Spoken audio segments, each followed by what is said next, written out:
38절입니다. 우리가 죽게 된 것을 돌보지 아니하시나이까 하니. 아멘. 시편을 묵상할 때마다 마주하게 되는 것은 시편의 기자들이 자신들이 처한 환경 속에서 끊임없이 심령으로 울부짖으며 자기 영혼에게 대화하며 스스로를 질책하기도 하고 용기를 붙돋고 주기도 하면서 자신들의 영적 상태에 대해 철저하게 정직하다라는 사실입니다. 내 영혼이 주를 찾기에 갈급하나이다. 어찌하여 나를 잊으셨나이까? 내가 부르짖음으로 피곤하여 내 목이 마르나이다. 주의 얼굴을 주의 종에게서 숨기지 마소서. 내가 환난 중에 있사오니 속히 내게 응답하소서. 사랑하는 성도 여러분, 지금 이 시간 여러분의 영적 상태는 어떠하십니까? 말씀이 살아서 여러분의 영혼을 찔러 쪼개고 있으십니까? 성령이 여전히 강력히 여러분의 생각과 마음을 주장하고 계십니까? 말씀 앞에 순종하고자 하는 열망과 의지가 아직 남아 있으십니까? 아니면 혹시 침체되어 있으십니까? 신앙의 진보가 전혀 이루어지지 못하고 제자리 걸음하고 계신가요? 혹시 그러한 시간이 좀 오래 된 것 같으십니까? 혹시 금요 기도의 자리에 나왔지만 졸다가 돌아가거나 다른 사람들 하는 기도 소리만 듣다가 가시는 건 아니십니까? 만약 그러하시다면 무엇이 여러분을 이토록 오랜 영적 침체에 이르게 하고 있는 것일까요? 오늘 이 시간 어떻게 하면 영적 침체에서 벗어날 수 있는지 영적 침체라는 제목으로 함께 말씀을 나누도록 하겠습니다. 첫째로 영적 침체에 벗어나려면 자신의 상태를 알아야 합니다. 지금 제자들은 폭풍우 치는 바다 한가운데서 언제 전복될지 모르는 배 위에 있습니다. 자신들은 두려워하고 있고 자신들은 떨고 있고 자신들은 어찌할 바를 몰라 흔들리는 배만 붙잡고 있습니다. 바다로 뛰어들어야 하는지, 그렇게 하면 이 높은 파도에 살아남을 수 있을지, 아니면 끝까지 배에 남아 폭풍우와 조만간 멈추기만을 바라야 하는지 한 치 앞도 알지 못하고 판단이 서지 않는 가운데 있습니다. 지금 이들은 두려워하고 있습니다. 시편 기자들은 자신의 삶의 어려움과 시련과 복잡한 문제들이 발견되었을 때에 그들에게 무엇보다 중요한 것은 자기 자신의 상태를 아는 것이었습니다. 만약에 여러분이 영적인 문제에 직면했다거나 영적 침체 가운데 있다면 그 어려움과 그 시련을 극복하기 위해서는 본문의 제자들처럼 예수님을 탓하며 소리칠 것이 아니라 시편 기자들이 하였던 방법을 본받으셔야 할 것입니다. 어떻게 하는 것인지 아십니까? 자신들의 영적 상태를 알고자 바로 자기 자신에게 말하고 자신에게 질문하고 자신에게 권면하고 자신에게 설교하는 것입니다. 성령 중 하나가 저를 흉내내면서 저와 여러분 되기를 간절히 바랍니다 라고 하더라고요. 사실 이 말에 저의 설교 신학이 들어가 있습니다. 말씀은 선포자인 저를 통해서 여러분에게만 전달되는 것만이 아니라 먼저 나에게 선포한다라는 의미가 내포되어 있습니다. 나 자신의 목소리를 통해 저의 귀가 울리고 저의 온몸이 반응하도록 먼저 선포하는 것입니다. 그렇기 때문에 저의 설교 원칙에 따르면 제가 선포하는 모든 설교 말씀은 저 자신을 빼고서는 작성될 수가 없는 것입니다. 여러분, 시편 42편의 기자가 하는 말은 내 영혼아 내가 어찌하여 낙심하며 어찌하여 내 속에서 불안해하는가? 너는 하나님께 소망을 두라. 그가 나타나 도우심으로 말미암아 내가 여전히 찬송하리로라 라고 우리도 말을 해야 한다라는 것입니다. 왜 낙심하느냐 하는 말은 내 영혼아 내가 어찌하여 낙심하며 어찌하여 내 속에서 불안해하는가. 너는 하나님께 소망을 두라. 그가 나타나 도우심으로 말미암아 내가 여전히 찬송하리로라 라고 우리도 말을 해야 한다라는 것입니다. 왜 낙심하느냐? 왜 불안해하느냐? 너희 하나님께 소망이 있다. 너희 하나님 안에 너희를 도우신다.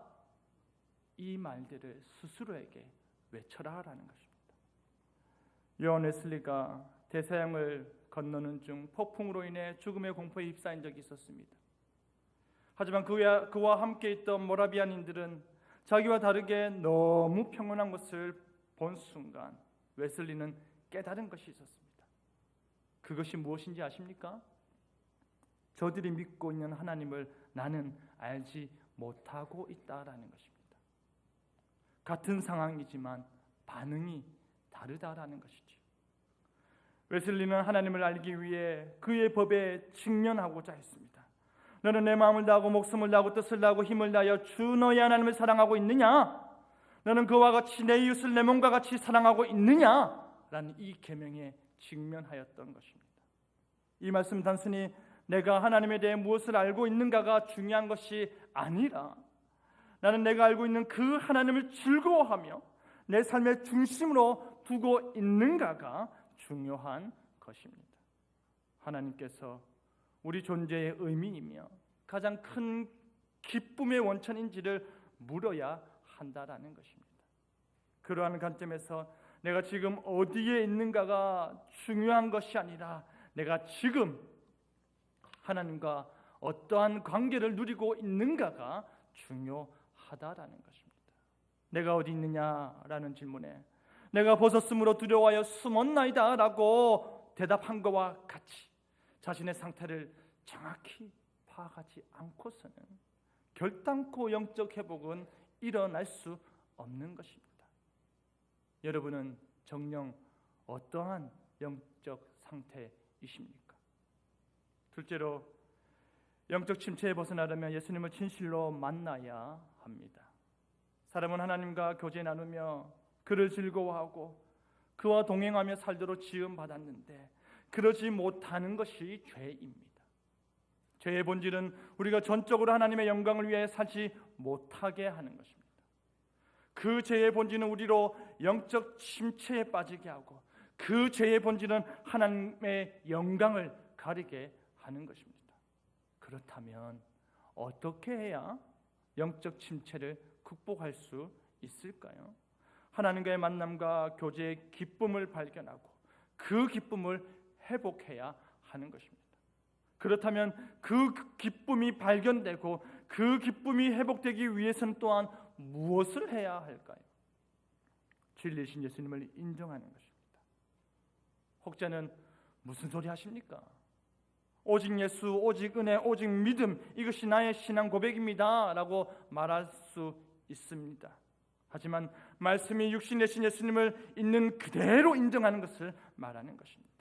성경의 모든 말씀이 예수님을 가리키고 있듯이 그 예수님께서 그리스도시여 살아계신 하나님의 아들이심을 믿어 고백하듯이 우리는 하나님의 말씀이 우리에게 가르치는 내용과 그 권위를 인정해야 합니다. 보라 처녀가 잉태하여 아들을 낳을 것이요 그 이름은 임마누엘이라 하리라의 메시아의 초림과 내가 진실로 속히 오리라 아멘. 주 예수여 어서 오시옵소서. 그 메시아의 재림 사이에 승천하신 예수님께서 보좌 우편에 앉으셔서 친히 지금도 우리에게 역사하고 계심을 인정하는 것입니다. 마틴 로이드 존스 목사님은 영적 침체가 주는 고통의 주 원인은 다른 것이 아니라 성경의 가르침이나 권위를 충분히 인정하지 못하는 데 있다라고 하였습니다. 만일 우리가 진정 어린아이와 같다면, 만일 우리가 진정 어린아이와 같이 하나님의 말씀 우리의 진정한 가치로 받아들인다면 영적 침체가 주는 그와 같은 고통은 유발되지 않을 것이라는 것이죠. 우리는 쉽게 복음의 위대성을 무시하고 우리는 쉽게 복음의 능력을 가볍게 여기고 우리는 만세와 만대로부터 감추어졌던 복음의 비밀이요 영원한 소망이신 예수 그리스도께서 우리 속에서 살아 역사하지 못하도록 불신앙합니다. 예수님의 우리 주 되심을 제한하는 것이 바로 영적 침체의 불행을 겪는 이유인 것입니다. 바람이 불어옵니다. 파도가 높아져 옵니다. 바람과 물결은 우리가 겁을 먹기에 충분히 사납고 우리로 그 상황 안에서 다투기에 충분히 위협적입니다. 그 강풍은 배만 흔드는 것이 아니라 그 배에 올라타 있는 각각의 사람들 마음마저도 완전히 뒤집어 놓았습니다. 이 모든 절망적인 상황인 우리의 겁먹음과 우리의 답답함과 우리의 소리 지름에 반응이 없을 때 바로 그 시점에 신앙의 참된 시련이 시작되는 것입니다. 우리들에게 일어나는 가장 무서운 일이 무엇인지 아십니까? 거센 바람이 아닙니다. 나들 뒤덮을 것 같은 높은 파도가 아닙니다. 흔들리는 배도 아니고요. 불안한 마음에 여기저기서 들려오는 고함 소리도 아닙니다. 하나님의 무관심입니다. 하나님께서 숨으시는 것입니다. 도대체 하나님께서 언제 반응하실지, 하나님께서 언제 움직이실지 알 수 없는 가운데 두려워 떨며 견뎌야 하는 상황입니다.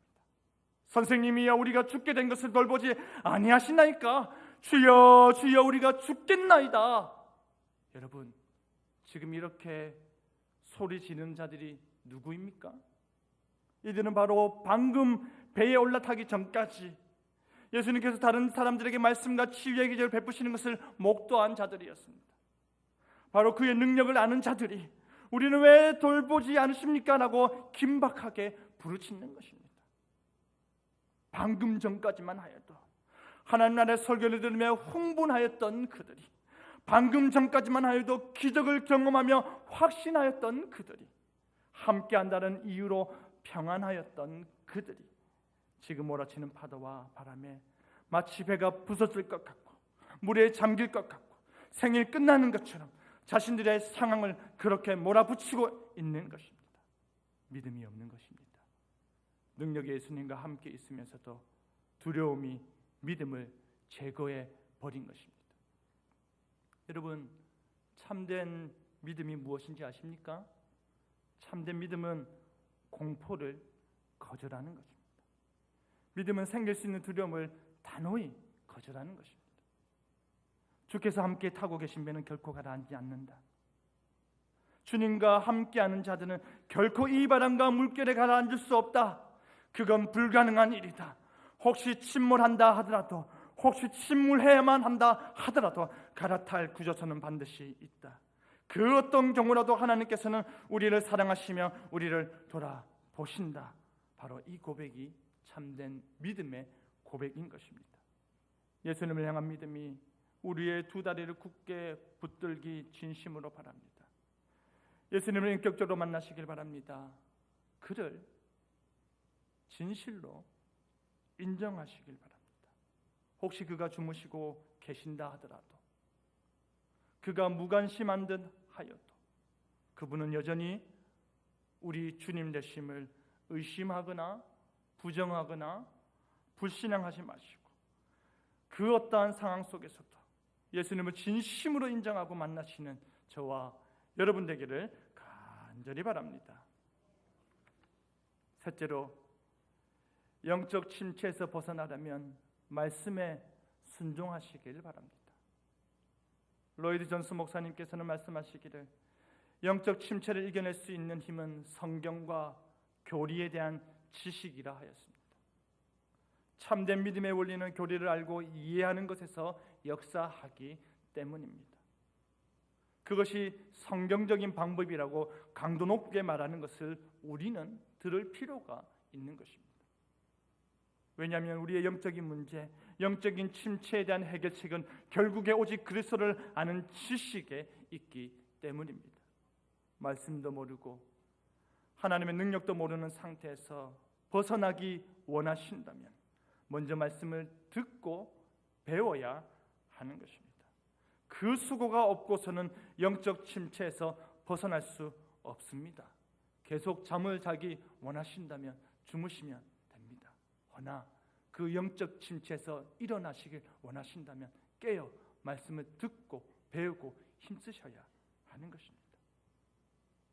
그러면서 하는 말이 현대교회의 비극이요 교회사의 오랜 고질병은 바로 지나치게 지폐에 의존한 신앙생활이라고 뼈있는 말을 합니다.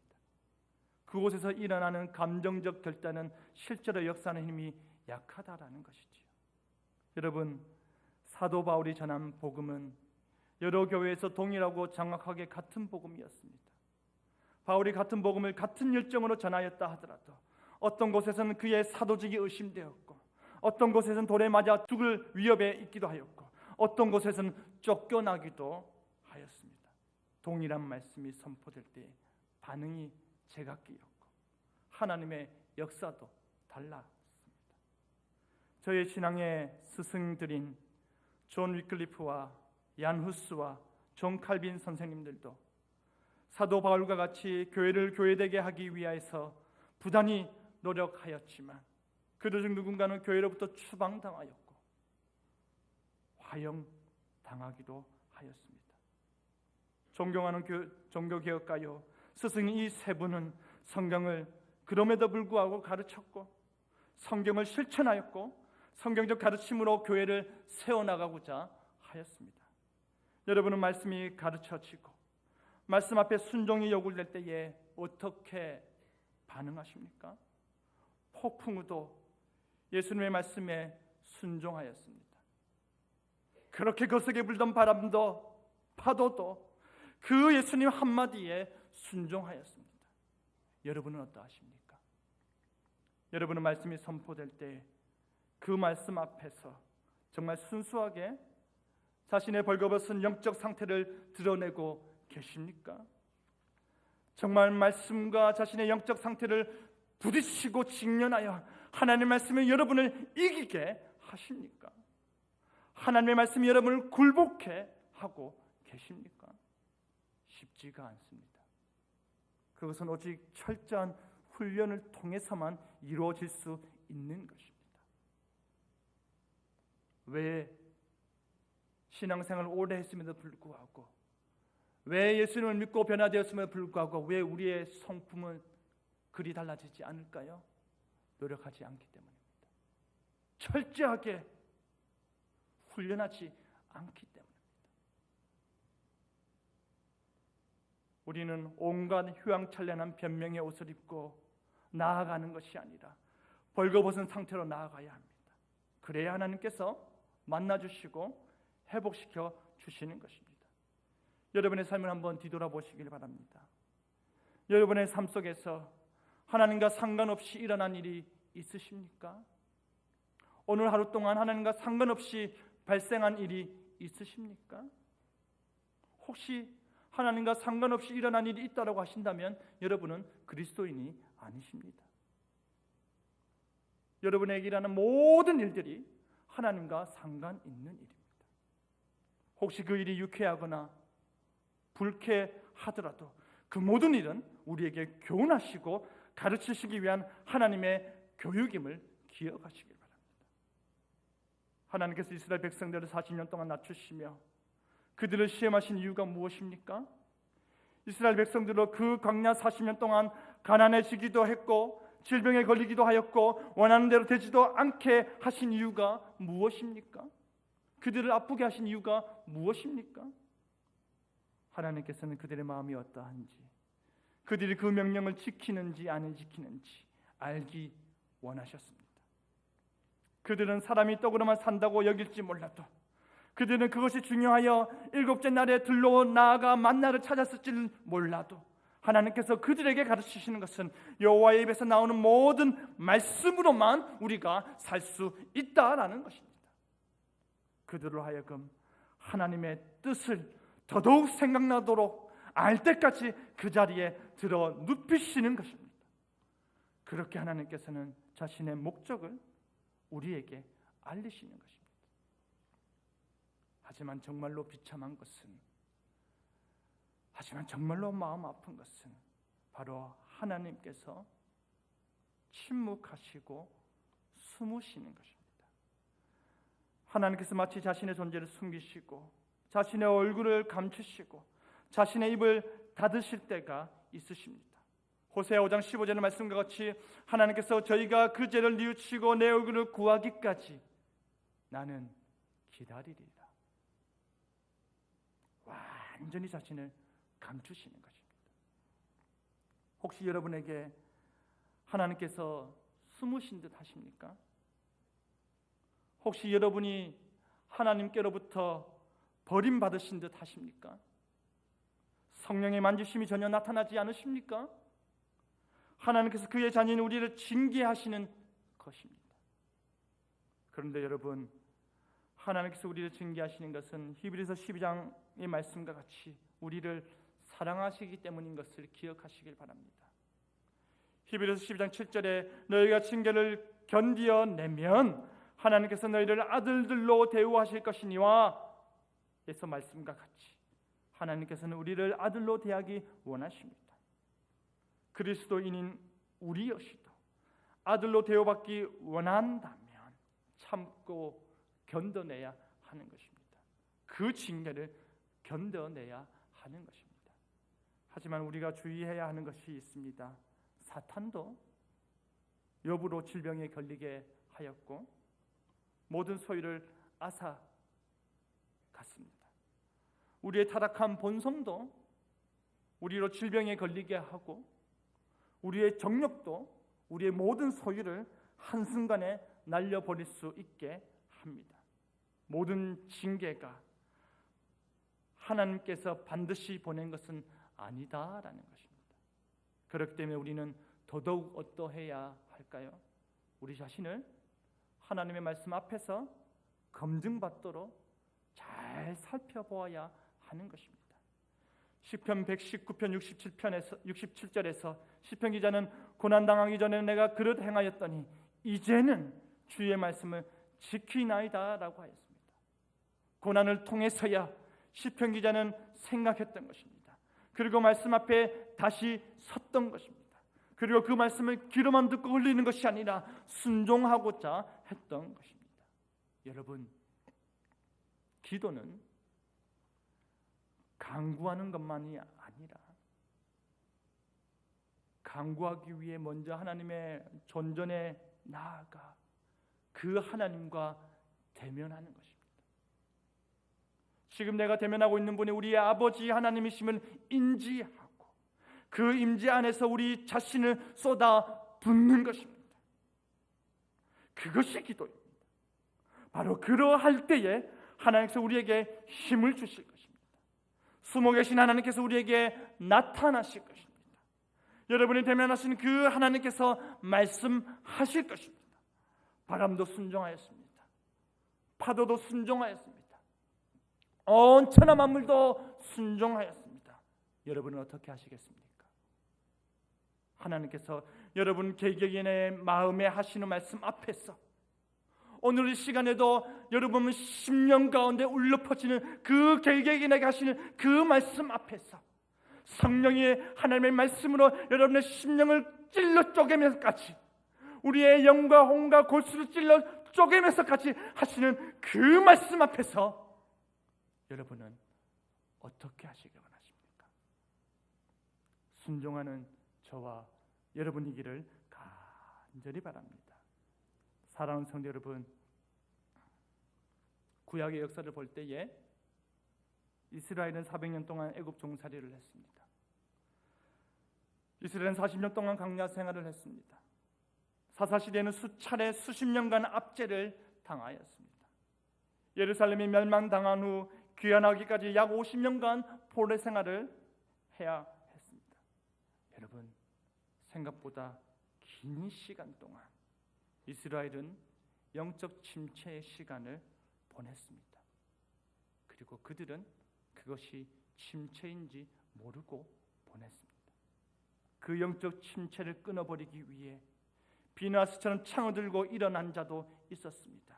그 영적 침체를 끊어버리기 위해 에스겔처럼 부름받은 자도 있었습니다. 마른 뼈가 다시 살아날 때까지 이스라엘이 듣든지 아니 듣든지 간에 그들 가운데 하나님의 뜻과 하나님의 계획을 그는 가감없이 전달하였던 것이지요. 그 영적 침체를 끊기 위해 호세아나 아모스처럼 우리가 여호와께로 돌아가자 그가 우리를 일으키시고 우리가 그를 찾을 때에 우리는 그 앞에서 살리라라고 외친 나팔수도 있었습니다. 그리고 그와 같은 하나님의 역사하심 앞에 반응하여 나아갈 때 영적 회복의 역사가 일어났음을 기억하시길 바랍니다. 그 회복의 역사가 오늘 이 밤에도 있기를 간절히 바랍니다. 그 회복의 역사가 오늘 이 시간 여러분의 그 간절한 심령 가운데 일어나기를 바랍니다. 우리 하나님 그렇게 하시길 여러분 원하지 않으십니까? 우리 하나님께서 성령으로 말미암아 여러분의 심령을 완전히 뒤집어 놓고 오늘 시간 통해 자복하게 하시고 하나님 앞에 간절하게 부르시고 그 어느 누구 신경 쓰지 아니하고 오직 하나님만 바라보고 하나님께 기도하고 부르시게 하시길 원치 않으십니까? 언제가 마지막이셨습니까? 언제가 성령이 여러분의 심령을 움직이시고 만지시고 그 두 눈에서 눈물을 펑펑 쏟게 하신 적이 언제였습니까? 그 회복의 역사가 저와 여러분의 심령을 움직이기를 간절히 바랍니다. 아멘. 찬양하겠습니다.